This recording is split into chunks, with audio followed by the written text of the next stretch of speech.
can now go back in there and landscape those sections instead. There's small little ways of pulling, and you're right, Mr. Waters, it's just an amazing strip road here. So you go back in and you cut through those roads and you put in some planters. And the other thing that's a simple way of sort of making traffic a little bit more gentle is by changing areas where you just put a walkway across the highway. It's either stamped concrete or real pavers, but the pavers are kind of expensive, so cutting out a part of the road and putting in stamped concrete. And we actually did a Google Maps search and found locations we wanted to be able to cross Dixie. You'll start to see these changes be implemented in the next 6 months, so that we were able to say, this is a good spot where we want to get from these restaurants here to these stores over here. Let's walk. The parking lot that we put in when I was on the CRA here, that is just north of 7th, between 8th and 9th, is actually, we take a lot of grief for this parking lot, but I use it all the time. I know a lot of other people use it all the time, but what hasn't happened is the businesses across the street from it have never been developed. So that's a ready, marketable section of buildings that will probably be more, that are probably ripe for sale and could create a little enclave, and you already have some restaurants across the street. So there are some, I think what I'm trying to tell you is small bites are better and easier to digest than big bites. Okay, now this is the thing that I'm the most passionate about. I have talked to Joan about this and to the city of Lake Worth, and I pulled the city through Joan and through the mayor and through Mr. Bornstein to several different meetings with the city of West Palm Beach. We absolutely don't have borders anymore. This has to be a road with no borders. For every reason that everybody has stated here, but in addition to that, if we all want to be successful, I want to know what you're doing. Because I want to duplicate a mile and a half away from you what you're doing, because then it doesn't serve either one of us. So I want you to also know what the vision of our city is, so that we can work together and plan for an even bigger future. Some of you may or may not know that we have purchased the 8111 piece of property. It's a 6-acre plot of land that is on the C-51 canal that is really across from your northwestern Anchor location. And if we stand on that land and look south, we see the wall of your northwest Anchor location. So I've talked to Joan about this for a long time too, because we need that to be an amenity for both cities. And we are in the process, and we've been talking to the South Florida Water Management District. We've pulled in Lake Rock Shores. Don't forget about them, because if you go back a little bit this way and up to the canal, like if you're going to look at this, okay, you see the canal really serves both of us. And what we're asking between us, Lake Park Shores, and the city of Lake Worth, what we're asking the South Florida Water Management District to help us with is help us figure out a way that we can open up boat traffic through the intercoastal again. Now there is a water mechanism in there that would be the most obvious thing that we should remove, but also the most expensive. And talk about FDOT, that's owned by the Army Corps of Engineers. Those are the big things. So I'm not sure how far we'll get with them. So we're talking to the Water Management District, because there's a lot of opportunities to be able to go around that mechanism, even though, by the way, it has already outlived its useful life and doesn't serve its purpose any longer. We're told it's about a $20 million removal fee. So there are other ways around it. And what that does by opening the canal is it gives the city of West Palm and Lake Worth a water amenity that anchors both the beginnings and the ends of our cities. It pulls us all together. It gives a reason to go north from 10th Avenue. It gives a reason to go south from Forest Hill Boulevard. And we also have at the table the Palm Coast Plaza folks. And that's important to you, because it's a 14-acre shopping center site that's going to be developed. And it's going to be developed with mixed use and some possible residential. So you see how we need to know what we're all doing here. And then I'm really sorry, but this is probably my most passionate reason for wanting to be a city commissioner in West Palm, because like you, I was dying to see something happen on Dixie Highway, and I finally said, well, if it's not gonna happen while I'm sitting here, then I'm just gonna have to sit there to try to make it happen. And I feel like the housing component is very important. You have a much more unique situation than we do because of the narrow side you have on the east side of Dixie. What that does is townhouses on that side of the street does two things. It actually will help you slow the traffic down. I think Mr. Wonderful agrees because they're taller buildings, and people just think of residential and sort of slow down anyway, and then the height also helps that, and the landscaping would also help it. But it also is a great barrier for the residential community that's behind it. So it really serves a couple of different purposes, and we can't grow without people. And so we've got to get people living up and down Dixie Highway and everywhere else in this city, and we want them to come from everywhere else to come here. We can't, steal people from each other's cities. That doesn't do anything for us. What we have to do is get new growth, new businesses, and new people, and then we'll all start to be healthier. But I'm very anxious to sit on this board. I know Phil is too, that you're putting together, and we're committed. We are committed. And our 28-year-old daughter is now a member, a full partner at McManus, so she's going to be here for another 35 years. So you've got the family involved, and very happy to be invested in this city.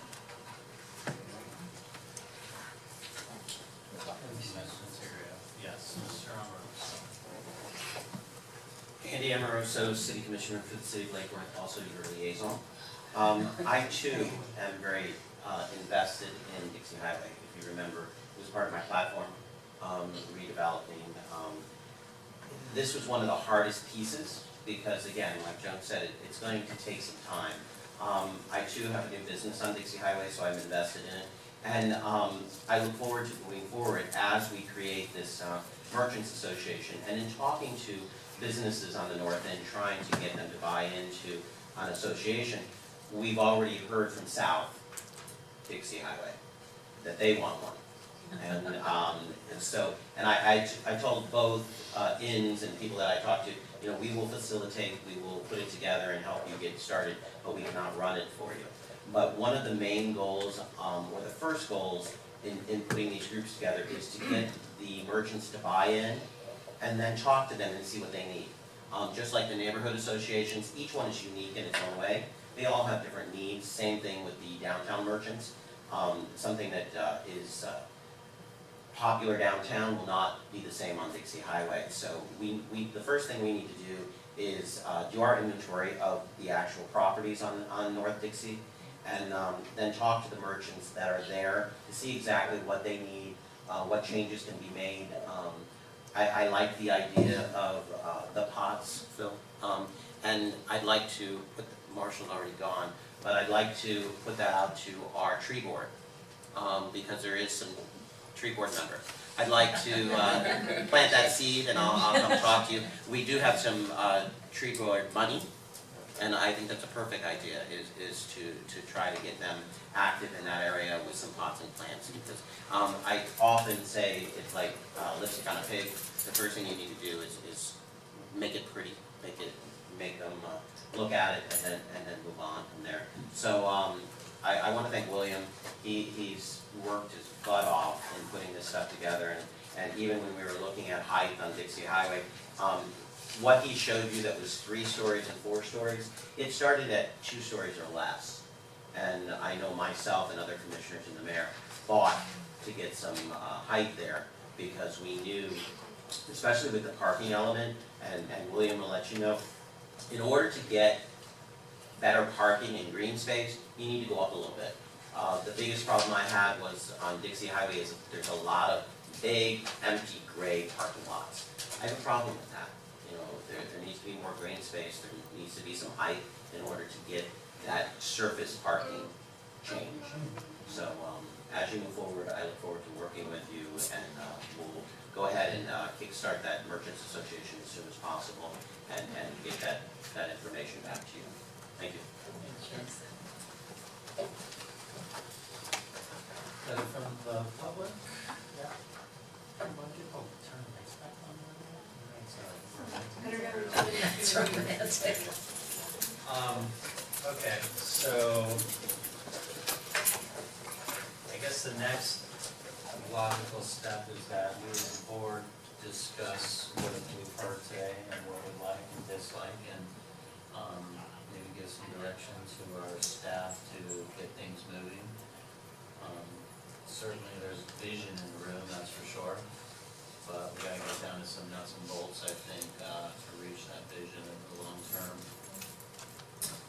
So, anybody want to start? Anybody have any comments? Madeline, don't you, what do you gotta say? Hear what you gotta say from tonight. Well, I'm really interested in the mapping of the properties, because I love to do that Google and all that pop-up stuff, part of my work, so I'd be totally up for being involved with that.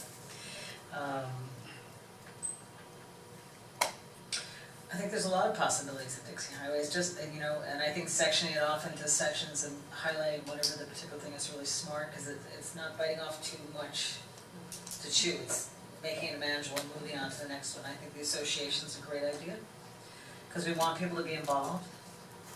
And obviously they care about their businesses. Some people have been here an incredibly long time. I just think it's great. I just think it's really starting me thinking all this stuff. So, put me down for the inventory of properties. I'm all for that part of it. Thanks. If I could.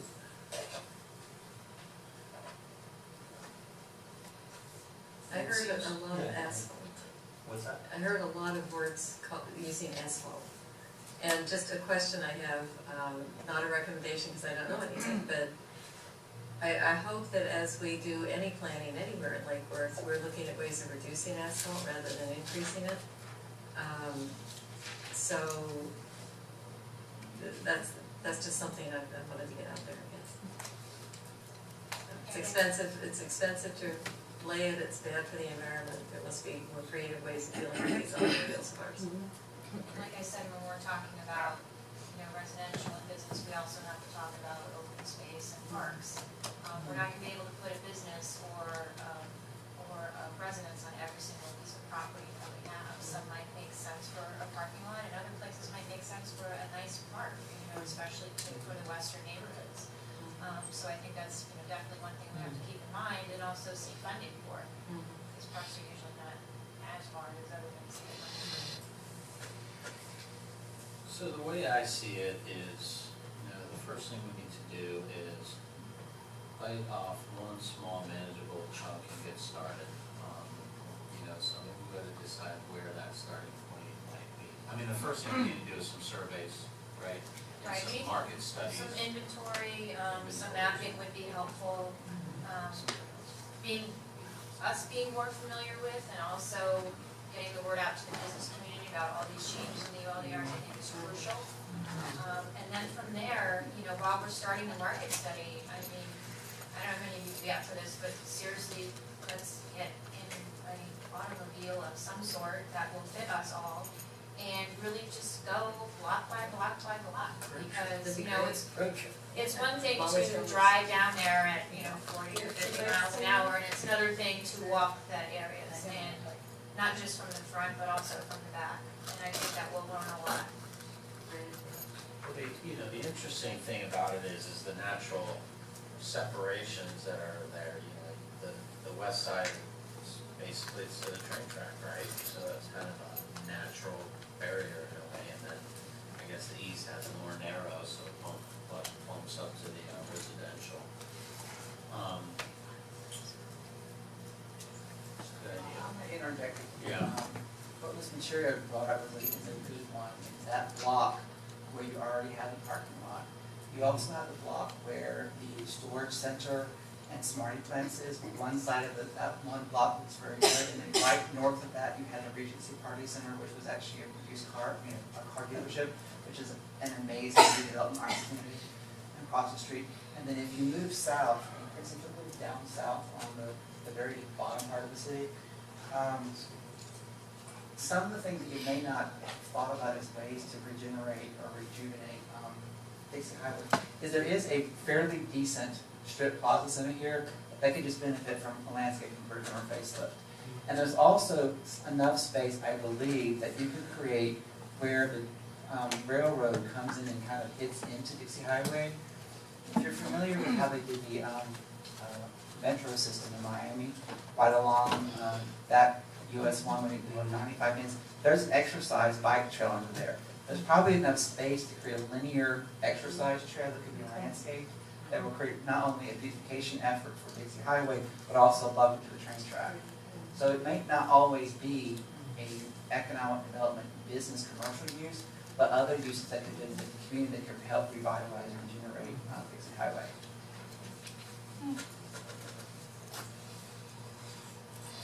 So what do we have in the works already? Got a sign plan or signage in the budget at least? We have surveys on the way, ordered, tell us. The only thing we have really started on, because our new fiscal year hasn't started, is working to try to put together the different merchant associations. So if I could, I'll just go over what I think I've heard and what I think I'm taking away from this. We're definitely on the right track with the Merchants Association. We need to, as a CRA and as a community, help the Community Sustainability Department getting the word out of what these new ULDRs are and what some of these incentives are that probably a lot of people don't know about. And whether that's, putting it on our website or, just knowing it off the top of your head, brochures or whatever it is that we need to do to support, all the work that William's done, we need to do that. I've also heard we're going to do the mapping, we're going to do the inventory of properties. That's something where we can get off the ground right away. The market study, I can start working on the RFP as soon as I'm done with the other two that I'm working on. And what am I missing? What am I missing?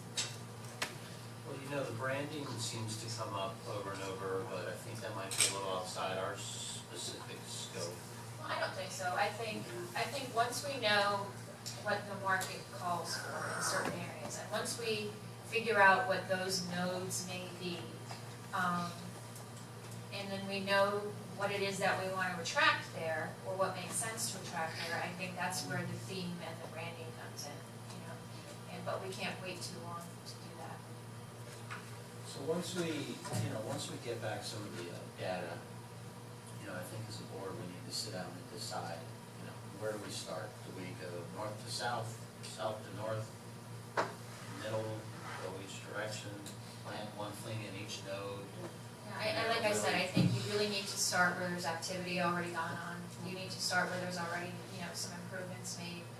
Starting from scratch is going to be incredibly difficult, and just build on those as we go along. So I would suggest only picking like one or two kind of areas to really focus on. Well, but on the other hand, some of these property surveys may identify, places that are very ripe for some kind of redevelopment incentive and ones that can spur. Well, I think there's a difference between choosing areas and choosing, nodes of what we kind of see as a development for that area and giving it a theme, and really developable sites that really just kind of make sense, and we can just do a better job of marketing or working with the brokers or working with the BDB or whoever it is to kind of get moving. There's got to be a reason why those sites are not redeveloping, and we need to know exactly what those are and why, and not.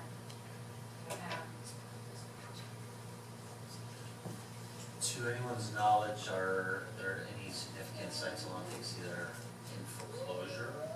No, they're not. They're just kind of sitting stagnant? There are two that I know of that are down in the south end. They just kind of don't really make a lot of sense, for us as far as, because I thought about NSP. But I don't know of any larger ones. When's the first merchants meeting scheduled for? Is there one yet? No, I haven't scheduled it yet.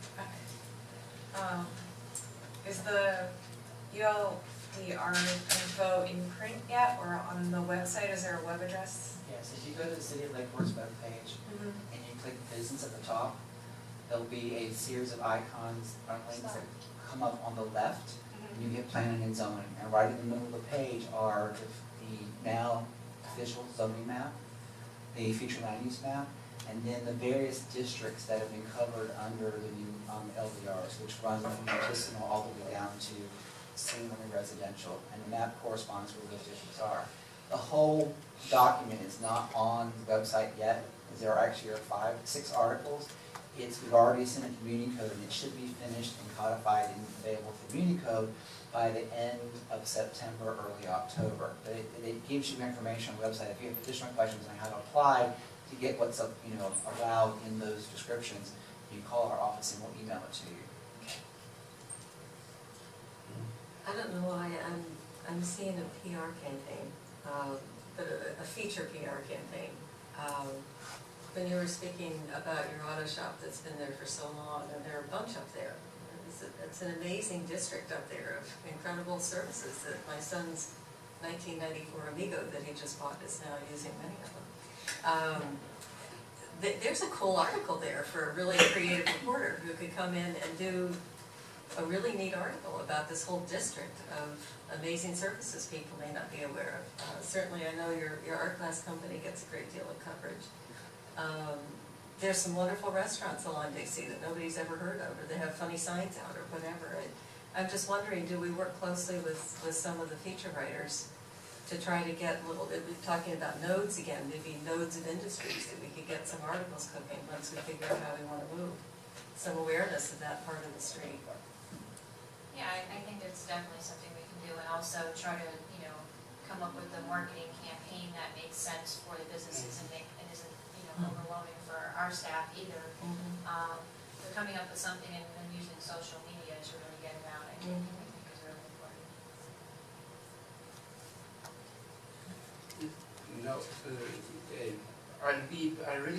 I feel proud to be part of the CRA board and be part of. Thank you very much to the staff. It's incredible such a small staff produces such a good job. And this will be ready for the next year. Maybe it would be a good idea just to put a subject like that for Dixie Highway. It will be part of the marketing. And I think it was last year that Lula put an open house for different business at Dixie Highway. I was part of the members to just go to walk in Dixie Highway, and I found many business. More or less, I know the city 15 years, I said more or less when I was the first property. And this walk, I had the opportunity to go visit your business, Mr. Materia. It was a great presentation. And not just your business, I found many other business restaurants that don't even exist. That will be another opportunity to just invite or create another program, just open houses or offer wine like you did, and a little bit of Jesus, and it was a fantastic idea. And like I said, open the street to many people like we really don't know what really exists. And like I said, part of this program is the little stuff the CRA has, but even then they're really working, all the time they're working. Thank you very much. And I want to just mention one in the net. Please, everybody's welcome for the September 7th cleanup. And just, yes, we have very good results. And the CRA is seeking the whole city and is putting together a lot of stuff, and everyone's welcome to participate, and please keep it up. Everyone's welcome to participate. Want to say something? Our NSP poster child, by the way, recipient of an NSP home. Tree Tree board member, which by the way, my political career began on the tree board. Officer of her neighborhood association. And association Student officer. and net volunteer, so you're very much appreciated, your efforts. State your name for the record Yolanda Vasquez, Your address. and your address. 511 South. And I'm pretty sure you guys, know that there's a very large Hispanic population in Lake Worth. Very And you guys want to bring in a lot of business. A lot of businesses on Dixie that are in Lake Worth are of Indian descent. Now, there are 32 Spanish-speaking countries, now also the same. I don't speak Mayan or Quechua or Navajo. So how are you going to incorporate those businesses that do money services they buy clothes and they send it over. Western Union Services, they do all sorts of stuff, they have dollar stores, they coin machines. Is this why you need the consultant for the business portion?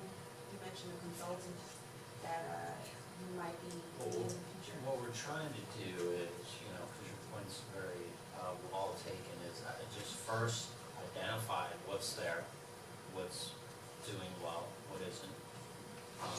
We all go down Dixie Highway day in and day out, but, most of us don't stop at every place on the way, so, you may be aware of places that I'm not, and vice versa. So the first step is really almost like to catalog what's going on along the highway, and then figure out how to work from there. And certainly that's very well recognized, the Latin community in our town, and, we made a It's number very of. indigenous, it's not only Latin, it's very indigenous. Understood, and I definitely recognize the difference is quite a difference, as far as culture and language and that sort of thing, food, et cetera. Needs. I recently learned that we are somewhat of a clearinghouse for the Caribbean when it comes to transporting used clothes and bicycles and Yes. automobiles and furniture and, I think many of us would be surprised at how much of our secondary products are run through the port and sent down to the Caribbean, and that's very likely a possibility of something we can capitalize on as well. I just wanted to make sure that they were included, since most of these people that do work, they save money, they are legal, they are opening businesses, and they know that there are a plethora of other undocumented people that are here, that are just using their businesses only, because they don't trust the workers. So I just wanted to say that. Well, if you don't mind, Yolanda, She can't Well, the thing is, serve on the board. there's three of us, and there's the board, and there's a lot of things that go. There's my husband, who needs something to do. Okay. You're on too many boards already. Oh, boy. But people like you is really the people that we need to speak to, and I thank you for coming to this meeting, because it's really so hard to get people to come to meetings or to know what we're doing, and having Thank you, Mary Lindsay. and, thanks to you and having a voice in the community and being able to, make those connections for us is really crucial. Yeah. I know it's something that, Ozzy's been helping us with, and I hope that you and some of the other NSP people will, we're here to help. It's difficult in that aspect, I know you guys are doing a good job. We're here for the long run, so hopefully we can all work together to get where we need to go. Sit down. Good job, Yolanda. I wanted to ask a question, I don't know if it's a legal issue or not, but this year, for the first time, we actually have some